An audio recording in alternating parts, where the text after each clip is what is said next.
तो जो हम लोग इंडियन कॉन्स्टिट्यूशन जो न्यू एजुकेशन पॉलिसी के तहत है ना, इसको अब हम लोग पढ़ते हैं। आप अच्छा, ये मैं लेक्चर भी रिकॉर्ड कर रहा हूँ, तो आप बस इस लेक्चर को सुन लीजिए एक बार, दो बार, तीन बार, तो आपके कॉन्सेप्ट भी क्लियर हो जाएंगे और साथ में आपको चीज़ें याद भी हो जाएंगी।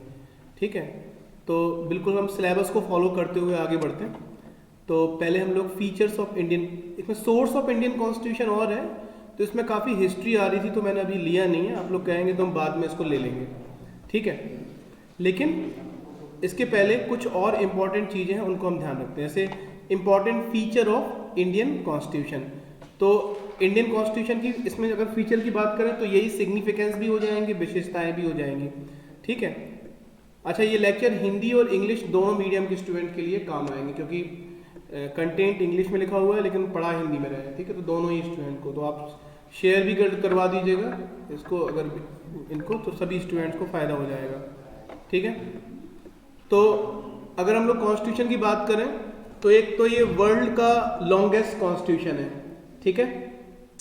दुनिया में इतना बड़ा कॉन्स्टिट्यूशन किसी भी देश का नहीं है, मतलब हम लोगों ने हर एक चीज़ लिखने की कोशिश की है। 395, अगर ओरिजिनल कॉन्स्टिट्यूशन देखें तो 395 आर्टिकल्स एंड 12 शेड्यूल्स थे हमारे आर्टिकल में, वो उसमें कॉन्स्टिट्यूशन में, ठीक है। दूसरे देशों में कंपेयर करें तो यूके का तो कोई रिटन कॉन्स्टिट्यूशन है ही नहीं है, वहाँ पे परंपरा और पुराने निर्णयों के आधार पर निर्णय दिए जाते हैं। और यूएस का कॉन्स्टिट्यूशन में भी केवल 7 आर्टिकल्स हैं। तो हमारा जो कॉन्स्टिट्यूशन है वो बहुत बड़ा है, ठीक है। दूसरी बात यह है कि taken from the various sources, इस पर एक पूरा एक लॉन्ग क्वेश्चन भी होगा, इस पर हम लोग अभी बात करेंगे। तो हमारा जो इंडियन कॉन्स्टिट्यूशन है वो दुनिया के बहुत सारे देशों के कॉन्स्टिट्यूशन से लिया गया है। मतलब किसी कॉन्स्टिट्यूशन में कुछ अच्छा था, किसी में कुछ अच्छा था, तो जिसमें जो हमें अच्छा लगा वो हम लेते गए। तो जैसे 1935 में गवर्नमेंट इंडिया एक्ट आया, तो कॉन्स्टिट्यूशन के बहुत सारे पार्ट तो हमने उससे ही लिए हैं, ठीक है। अगर हम फेडरल सिस्टम की बात करें,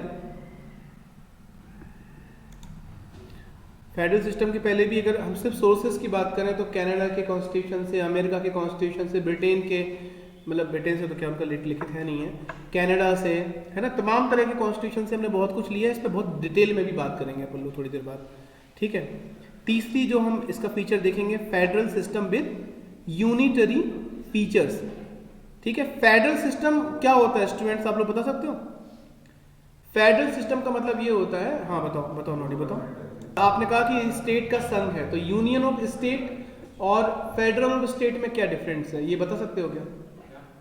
यूनियन ऑफ स्टेट और federal of state, federation of state में क्या अंतर होगा? तो अगर हम फेडरल की बात करें तो फेडरल में क्या होता है, स्टेट को बहुत ज़्यादा राइट्स मिले होते हैं, एकदम से फ्रीडम मिली हुई होती है। देखिए पुराने ज़माने में क्या था कि बहुत अलग अलग तरह की रियासतें हुआ करती थी, दुनिया में हर जगह यही सिस्टम था रियासतों का, एक बड़े जगह का कोई एक राजा नहीं हुआ करता था। और इसकी वजह से जब एक कंट्री बनाने की बात आई तो लोग कैसे मानते कि भाई हम कंट्री बनने को तैयार हैं, तो उनसे कहा कि चलो ठीक है आप हमारी कंट्री में शामिल हो जाइए, लेकिन आपके जो स्टेट है उसको हम एक राज्य मानेंगे और हम उसे पूरा अधिकार देंगे स्वतंत्र निर्णय लेने का। तो इसी से आप मान के चलिए कि फेडरेशन का जन्म हुआ होगा। तो अगर हम तो जहाँ पे राज्यों को बहुत ज़्यादा अधिकार, जैसे भारत में देखो ना, तो भारत में बाकायदा राज्य सूची है जहाँ पे राज्य कानून बना सकते हैं, केंद्र सूची है जहाँ पे केंद्र कानून बना सकते हैं, और एक बीच में समवर्ती सूची भी है ना। तो उसमें केंद्र और राज्य दोनों ही अपने कानून बना सकते हैं, है ना, कंकरेंट लिस्ट बोलते हैं उसको, तो दोनों बना सकते हैं। तो राज्यों को बहुत ज़्यादा अधिकार मिले हुए हैं, इसलिए कहते हैं कि हम लोग फेडरेशन ऑफ द स्टेट हैं, लेकिन एकदम फेडरेशन ऑफ द स्टेट भी नहीं है। भारत के मामले में दोनों ही हैं हम लोग, यूनियन ऑफ द स्टेट भी है, क्योंकि भारत में जो राज्य बने हैं वो ऐसा नहीं था कि किसी रियासत के राज्य थे वो, क्योंकि रियासतें तो राज्यों से बहुत छोटी छोटी ही थी, है ना। जैसे यूपी अगर राज्य है तो यूपी राज्य में कई रियासतें होंगी, तो यूपी अगर राज्य है तो ऐसा नहीं है कि वो किसी रियासत को मिला के बनाया गया होगा।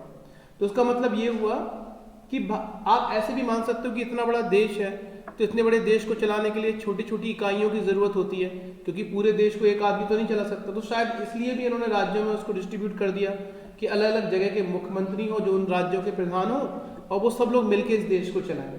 तो इसका मतलब ऐसा नहीं है कि तुम अलग हो और तुम अपनी स्वेच्छा से हमसे मिले हुए हो और उसके बदले में हम तुम्हें सारे अधिकार देंगे, ऐसा भी नहीं है।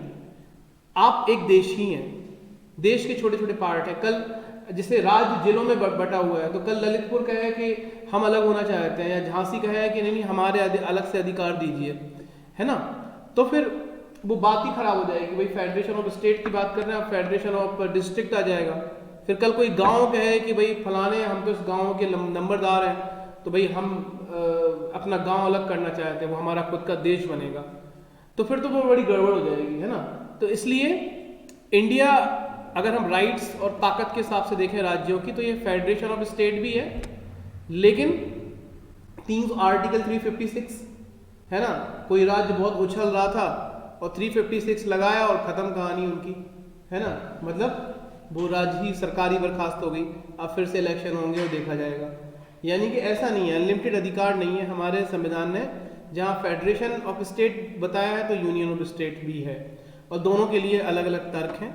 तो आप इस पर सोचिएगा भी, ये बहुत एक अच्छा टॉपिक है ये, है ना। उस पर बड़ी बहस होती है कि Bharat federation of the state है कि यूनियन ऑफ द स्टेट है। तो जैसे जो लोग बड़े बड़े एग्जाम्स की तैयारी कर रहे हैं वो लोग बहुत इस पर विचार करते हैं, अलग अलग बड़ी बड़ी कोचिंग्स में इस पर विचार किया जाता है, करवाया जाता है। फिर फोर्थ फीचर है पार्लियामेंट्री फॉर्म ऑफ गवर्नमेंट। ठीक है, तो भारत की जो गवर्नमेंट है वो पार्लियामेंट्री फॉर्म से चलेगी। तो इसमें एक राज्यसभा होगा और एक लोकसभा होगी। लोकसभा इसमें लोअर हाउस कहलाएगा और राज्यसभा अपर हाउस कहलाएगा। ठीक है, then balance between the sovereignty of parliament and judicial supremacy. Parliament कौन है? क्योंकि भारत में लोकतंत्र है, और तो जो लोगों का रिप्रेजेंटेशन है वो पार्लियामेंट है। ललितपुर का अगर सांसद हमने चुन के भेजा है तो वो हमने भेजा है ना, हम किसी को ही भेजें, तो ललितपुर का सांसद होगा, वो ललितपुर और झांसी जो इस एरिया होगा उसका रिप्रेजेंटेशन करेगा। तो वो कहाँ बैठ रहा है? जाके पार्लियामेंट में बैठ रहा है।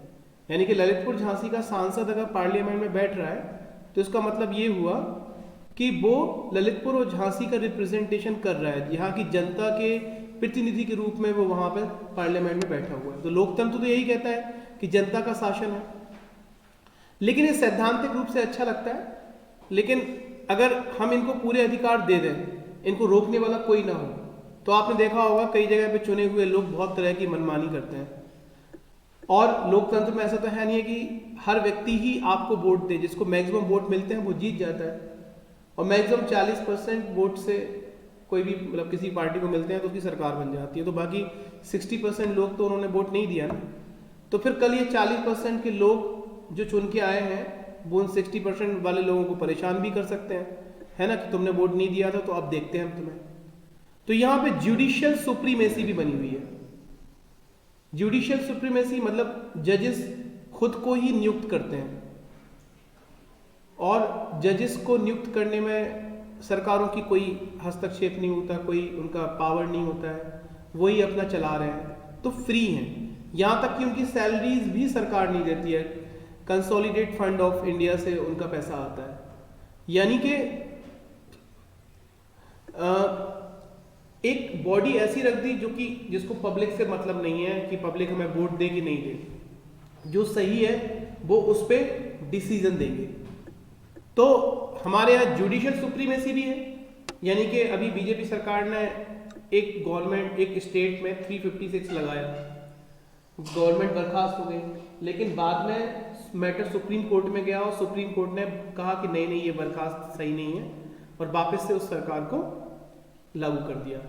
तो यहाँ पे पार्लियामेंट सुप्रीम है कि जुडिशरी सुप्रीम है, ये बड़ा यहाँ पे कंफ्यूजन है, लेकिन ये सुंदरता भी है इस देश की, है ना, कि जहाँ पे न्याय की बात आएगी तो वहाँ पे फिर आपका जो कोर्ट्स है, जो जुडिशियल है, वो सुप्रीमेसी है। तो जुडिशियल रिव्यू का जो अधिकार है, ये अधिकार पार्लियामेंट्री सुप्रीमेसी से भी ऊपर उठ के हो गया। ठीक है,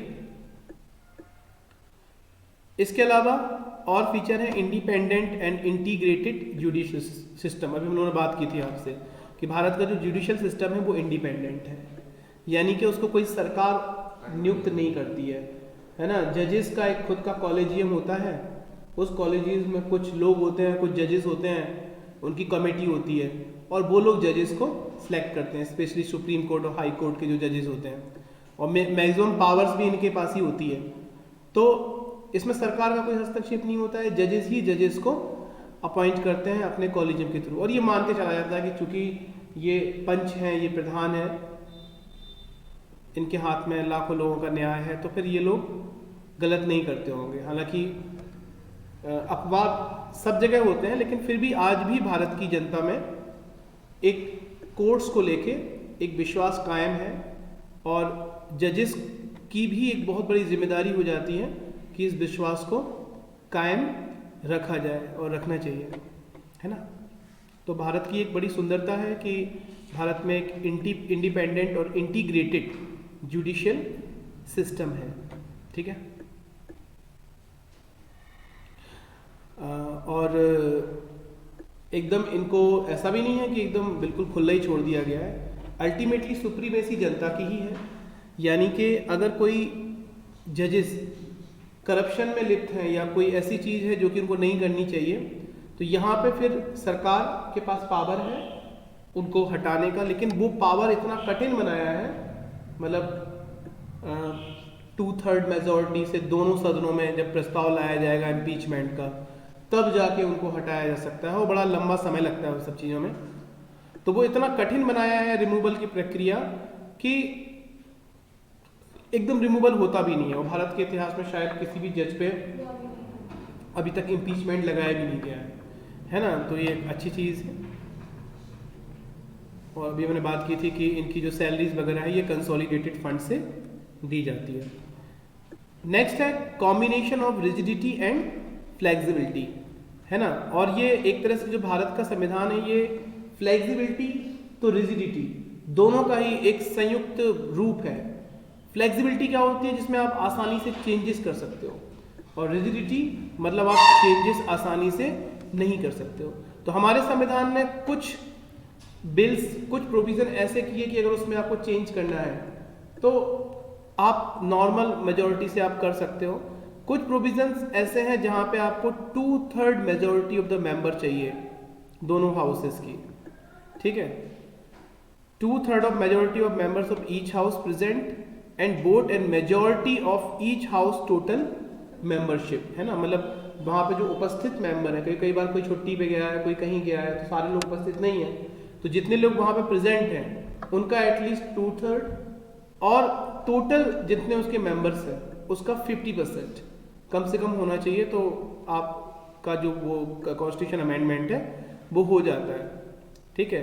और कुछ अमेंडमेंट ऐसे भी होते हैं जो स्पेशल पार्लियामेंट्री मेजोरिटी चाहिए होती है, यानी कि ये जो 2/3 मेजोरिटी तो चाहिए ही चाहिए दोनों हाउसेस में, साथ में 50% स्टेट्स की भी परमिशन चाहिए, यानी कि सिर्फ पार्लियामेंट से काम नहीं चलेगा, यहाँ पे 50% स्टेट्स की भी परमिशन चाहिए, यानी कि आधे स्टेट, जैसे मान लो भारत में अगर 28 स्टेट्स हैं तो एटलीस्ट 14 स्टेट्स उसको फेवर करें साथ में, तब जाके कुछ पार्लियामेंट्री वो कॉन्स्टिट्यूशन अमेंडमेंट होते हैं, ठीक है।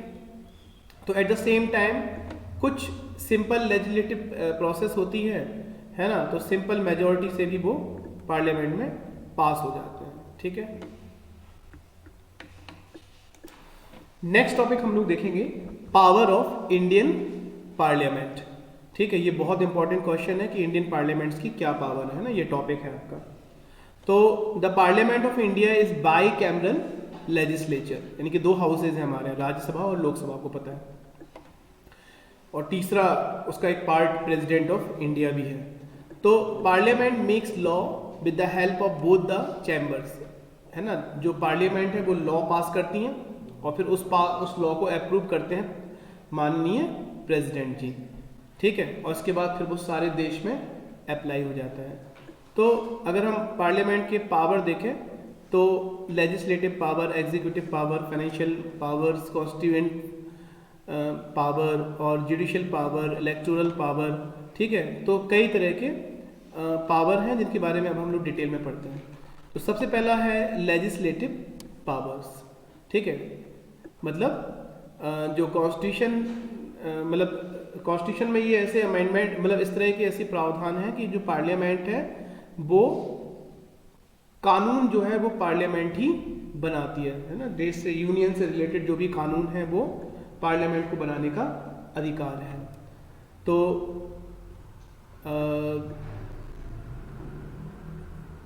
क्या प्रक्रिया इसमें अपनाई जाती है? उन्होंने कहा कि when Rajya Sabha passes a resolution to that effect when national emergency in under operation. तो इसको और फिर से देखते हैं हम लोग कि लेजिस्लेटिव पावर बना सकती है जो कि यूनियन लिस्ट है, ठीक है। अभी हमने बात की थी ना, 3 तरह की लिस्ट होती हैं, स्टेट लिस्ट, कंकरेंट लिस्ट और यूनियन लिस्ट। तो जो स्टेट लिस्ट है उस पर स्टेट्स लॉ बनाते हैं, और जो यूनियन लिस्ट में जो विषय है उस पर सेंट्रल गवर्नमेंट या पार्लियामेंट लॉ बनाती है। और जो कंकरेंट लिस्ट है उसमें पार्लियामेंट और सेंट्रल गवर्नमेंट मतलब स्टेट गवर्नमेंट दोनों बना सकती है। लेकिन अगर यूनियन गवर्नमेंट कोई लॉ बनाती है तो फिर वो स्टेट गवर्नमेंट पे भी अप्लाई हो जाएगा, ठीक है। मतलब अगर कोई कंकरेंट लिस्ट है और उसमें यूनियन और स्टेट के बीच में डिस्प्यूट है तो ऐसी कंडीशन में फिर यूनियन की बात मानी जाएगी, स्टेट की बात नहीं मानी जाएगी, ठीक है। क्या यूनियन स्टेट में लिस्टेड कोई अगर सब्जेक्ट है तो क्या यूनियन उस पर भी लॉ बना सकती है? यस, बना सकती है, कुछ कंडीशन है। अगर राज्यसभा कोई रेजोल्यूशन इस पे पास करे तो बना सकती है, या अगर नेशनल इमरजेंसी है तो बनाया जा सकता है, ठीक है। या 2 या 2 से अधिक स्टेट पार्लियामेंट से ऐसी रिक्वेस्ट करें तो भी बनाया जा सकता है, ठीक है। या कोई इंटरनेशनल एग्रीमेंट है उसको फॉलो करने के लिए अगर ऐसा कोई लॉ बनाना पड़ रहा है तो बनाया जा सकता है, ठीक है। या अगर देश में प्रेसिडेंट रूल लागू है तो भी आप स्टेट लिस्ट पे कानून बना सकते हैं, ठीक है। तो ये सेकंड है एग्जीक्यूटिव पावर्स, ठीक है। According to parliamentary form of government, executive is responsible to the parliament for its act and policies. So hence the parliament exercise control by various measures like committee, question hours, 0 hours, ministers are collectively responsible to the parliament। यानी कि जो executive powers हैं वो भी parliament के पास में ही हैं। अच्छा, एग्जीक्यूशन करता कौन है? मंत्री है ना। सारे जो चीज़ों का एग्जीक्यूशन कहाँ से होता है? मंत्रियों के माध्यम से होता है। कैबिनेट बनती है ना, और ये कैबिनेट ही तो सारे रूल्स सब रेगुलेशन को वो कराते हैं। तो ये जो मंत्री वगैरह हैं ये किसके प्रति उत्तरदायी होते हैं? कहाँ पे इनसे क्वेश्चन पूछे जा सकते हैं कि आपने क्या किया है? ऑब्वियसली पार्लियामेंट में। तो ये सभी लोग पार्लियामेंट के प्रति उत्तरदायी होते हैं। तो ये एग्जीक्यूटिव पावर्स भी पार्लियामेंट को होती है। फाइनेंशियल पावर बिल्कुल होती है। ये बजट वगैरह कहाँ पेश किया जाता है? पार्लियामेंट में, है ना। इसके अलावा ये वहाँ पे उसको स्क्रूटनाइज कर सकते हैं, है ना, और गवर्नमेंट के परफॉर्मेंस पे बहस हो सकती है, ठीक है। ये सारी चीज़ें भी पार्लियामेंट में होती है। तो बड़ा फाइनेंशियल पावर भी इनको मिला हुआ है, ठीक है। कॉन्स्टिट्यूशन जो कॉन्स्टिट्यूएंट पावर है ये तो इनको मिला ही हुआ है ना, मतलब संविधान से संबंधित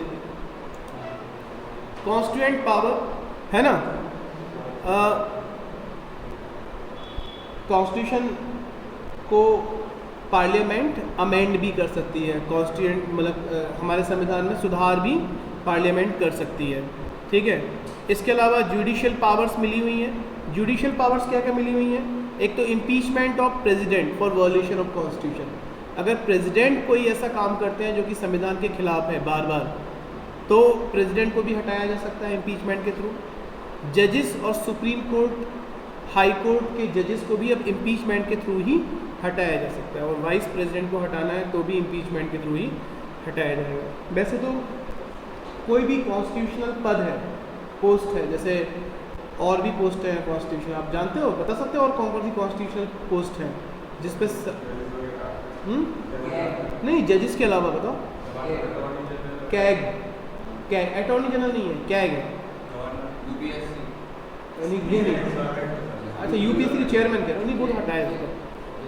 कैग की बात कर रहा हूँ, CAG controller and auditor general, ये बिल्कुल स्वतंत्र बॉडी होती है। चुनाव आयुक्त, जो मुख्य चुनाव आयुक्त है, हाँ, ये सब भी ऐसे नहीं हटाए जा सकते हैं, इनको भी आपको इम्पीचमेंट के थ्रू हटाना पड़ता है। ये सब कॉन्स्टिट्यूशनल बॉडीज़ हैं, ठीक है। प्राइम मिनिस्टर नहीं आता, प्राइम मिनिस्टर तो जैसे ही उसका बहुमत खत्म हुआ और हो गया, ऑटोमेटिकली हट जाता। अविश्वास प्रस्ताव लेके आ जाओ, वोटिंग होती है, और अगर वो नहीं कर पाएगा तो हट जाएगा। और इलेक्टोरल पावर प्राप्त है, ठीक है। जो इलेक्शन ऑफ प्रेसिडेंट है या वाइस प्रेसिडेंट है, लोकसभा स्पीकर है, डेप्यूटी स्पीकर है, ठीक है। और जो मेंबर ऑफ राज्यसभा है, ये भी अपने जो डेप्यूटी चेयरमैन हैं उनको इलेक्ट करते हैं। तो लोकसभा मेंबर्स के पास ये राइट्स होते हैं। मतलब इंडियन प्रेसिडेंट का जो इलेक्शन है वो तो मैंने बताया था कि बिल्कुल डिफरेंट ही है ना। उनको सबके वोटों के वैल्यूज़ होते हैं, और फिर वो उसमें अपना प्रेफरेंस देते हैं कि फर्स्ट प्रेफरेंस में इस कैंडिडेट को दिया, सेकंड प्रेफरेंस में इस कैंडिडेट को दिया, देन प्रेफरेंस बाय काउंटिंग होती है। तो वो तो मैंने आपने चर्चा की थी कि वो कैसे होता है। तो ये इसमें इनको इलेक्टोरल पावर तो मिली हुई है, और राज्यसभा का जो डेप्यूटी चेयरमैन है वो भी ये मतलब उसको उनको इलेक्टेड करते हैं। अच्छा, ये तो राज्यसभा का चेयरमैन कौन होता है? वाइस प्रेसिडेंट, ठीक है। जो वाइस प्रेसिडेंट होता है वो ऑटोमेटिकली राज्यसभा का चेयरमैन होता है। उसी तरीके से नीति आयोग है, नीति आयोग का जो अध्यक्ष होता है वो कौन होता है? प्राइम मिनिस्टर, ठीक है। ऑटोमेटिकली उसका जो अध्यक्ष होता है वो प्राइम मिनिस्टर होगा। हाँ बोलो।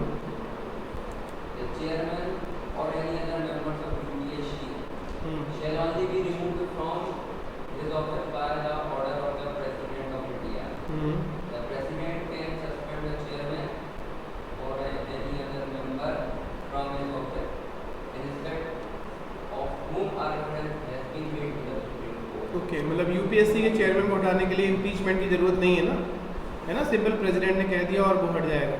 हाँ, मैं वही कह रहा था कि सही बता रहा हूँ, ठीक। अगर हम लोग अदर पावर्स की बात करें तो और भी जो वेरियस इश्यूज़ हैं, जैसे नेशनल और इंटरनेशनल इम्पोर्टेंस, उससे रिलेटेड पार्लियामेंट को पूरे अधिकार है। इमरजेंसी लगा सकते हैं, इम्पोजिंग इमरजेंसी, अब इसके बारे में हम बाद में बात करेंगे, इमरजेंसी कितने तरह की लग सकती है, ठीक है। और स्टेट्स की बाउंड्री को बदल सकते हैं, पार्लियामेंट के पास अधिकार होते हैं, है ना। परिसीमन कहते हैं उसको। जैसे बीच में अभी हुआ ना, छत्तीसगढ़ बना, झारखंड, तेलंगाना, उत्तराखंड, तो ये सब अधिकार आपके पार्लियामेंट के पास ही होता है। अभी लोग मांग कर रहे हैं कि नया बुंदेलखंड बनाओ, फिर कहीं रोहिलखंड बनाओ, है ना। छोटे छोटे स्टेट्स बनाने का कह रहा है। तुम चाहो तो हेडिंग बढ़ाते हो, तो मैंने तो पॉइंट वाइज किया है, लेकिन अगर पता है इसमें लंबा क्वेश्चन आ जाएगा ना तो आप इसको हेडिंग से ही लिखिएगा, है ना। मतलब फिर पॉइंट से मत लिखिएगा। तो मैं सिर्फ ये तो मैंने नोट छोटे करने के लिए आप लोगों को ऐसे करा दिया। आप जैसा क्वेश्चन लॉन्ग क्वेश्चन आ जाए उसी चीज़ को आप हेडिंग में लिखिएगा, और शॉर्ट आ जाए तो आपको हेडिंग में मतलब आप उसको पॉइंट में लिख दीजिएगा, ठीक है ना। और इसके अलावा अभी मैंने बताया था आपको कि जो कॉन्स्टिट्यूशन है उसके पास पावर होती है कि जो स्टेट लिस्टेड जो मैटर्स हैं उस पर भी वो अपने कानून बना सकती है। तो उस पर भी हमने बात की थी अपन लोगों ने, ठीक है। तो उसके बारे में अब रिपीट करने की ज़रूरत नहीं है ना। तो ये भी आप चाहो तो एक उसके वर्क में या पावर में लिख सकते हो, ठीक है। तो इस तरह से अभी आपका एक टॉपिक इसका हो गया है ना। तो आप लोग ना चैनल को सब्सक्राइब कर देना, हम उसमें यूट्यूब पे भी डाल देंगे, है ना, और शेयर कर लेना उसको अच्छे से, है ना। तो आपके काम भी आ जाएगा और बढ़िया बनते जाएगा। कम्युनिकेशन का मैंने पूरा बना दिया है, और आज में आपका कॉन्स्टिट्यूशन का भी पूरे सारे लेक्चर बना देंगे, है ना। तो बस सुनने हैं आपको, बस आराम से आंख बंद करके, है ना, और आपका कॉन्स्टिट्यूशन तैयार पूरा, ठीक है।